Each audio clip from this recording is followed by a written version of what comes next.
L'industrie pharmaceutique africaine est à l'aube d'une nouvelle ère. Elle devrait être l'une des premières industries à bénéficier de l'accord de libre-échange continental.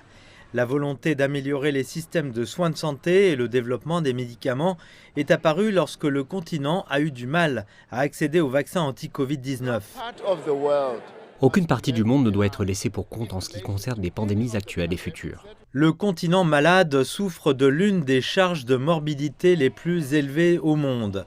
Selon le Forum économique mondial, la demande de médicaments conditionnés, principalement en raison du VIH-Sida, de la tuberculose et du paludisme, s'élève à 18 milliards de dollars. Seuls 35% sont produits localement et un minuscule 3% est commercialisé au niveau régional.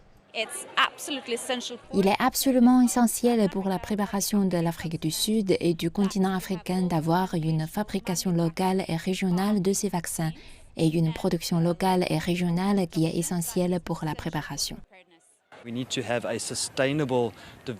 Nous devons avoir un plan de développement durable pour la prochaine génération et les cibles de la maladie de la prochaine génération. Et je pense que de cette façon, nous ne nous occuperons pas seulement de nous-mêmes en produisant nos propres médicaments essentiels pour sauver des vies, mais nous serons en mesure de générer et de soutenir l'élément de développement du capital humain en Afrique également.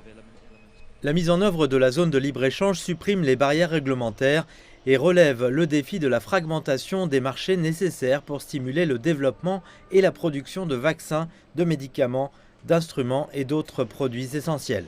Le continent doit tirer parti de ces volumes en ayant la capacité de s'approvisionner localement. Nous ne pouvons pas le faire s'il n'y a qu'un pays ici et un pays là.